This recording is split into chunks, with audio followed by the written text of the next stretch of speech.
Shalom Bapak Ibu Saudara yang dikasihi oleh Tuhan. Hari ini kita akan kembali merenungkan kebenaran firman Tuhan. Mari kita berdoa. Bapa, di dalam nama Tuhan Yesus Kristus, kami sungguh mengucap syukur untuk kesetiaan-Mu, untuk didikan-Mu, untuk berkat-Mu dalam hidup kami.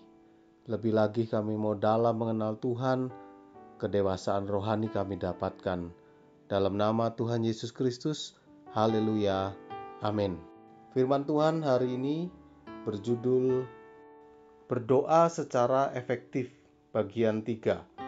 Filipi 4 ayat 8 mengatakan, "Jadi akhirnya saudara-saudara, semua yang benar, semua yang mulia, semua yang adil, semua yang suci, semua yang manis, semua yang sedap didengar, semua yang disebut kebajikan dan patut dipuji, pikirkanlah semuanya itu."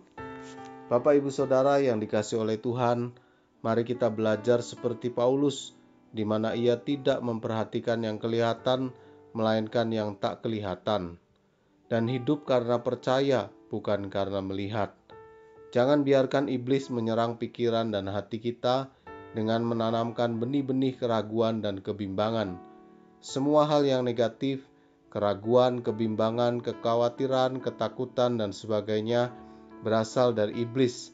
Karena itu kita harus melawan iblis agar ia lari daripadamu. Kita harus berjaga-jaga terhadap setiap pikiran negatif yang menyerang supaya tidak memasuki pikiran kita. Karena selama kita masih bimbang, ragu, dan khawatir, doa-doa kita takkan ada faedahnya.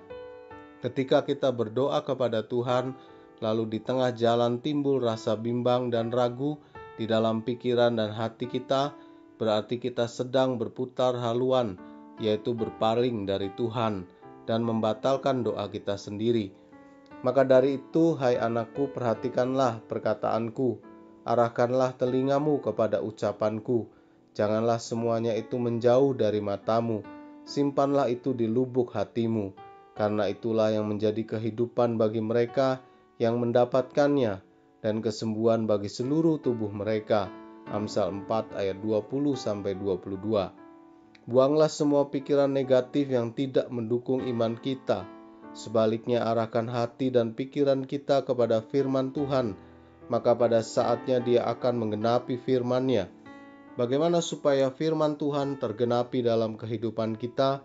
Jika firman itu dekat dengan kita, kita akan memiliki dasar yang kuat untuk mengalami penggenapan janji Tuhan. Tetapi bila firman Tuhan itu jauh dari kita, janji-janjinya juga semakin menjauh dari kehidupan kita. Karena Tuhan bekerja dan berkarya melalui firman-Nya. Dan jika kita setia terhadap firman-Nya, Tuhan pun akan setia terhadap kita. Mantapkan iman percaya kita dalam menyatakan permohonan kepada Tuhan, serta renungkan firman-Nya yang menjanjikan jawaban sesuai kebutuhan kita. Pada saat yang tepat, pertolongan Tuhan pasti nyata atas kita. Amin. Terima kasih untuk kebenaran firman-Mu yang sudah kami dengar hari ini. Kami mau Tuhan hidup kami efektif, doa-doa kami efektif, dan biarlah kehidupan kami terus menjadi berkat.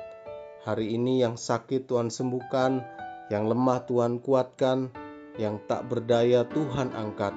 Di dalam nama Tuhan Yesus Kristus, haleluya, amin. Selamat beraktivitas, Tuhan Yesus memberkati. Elroy, Tuhan melihat.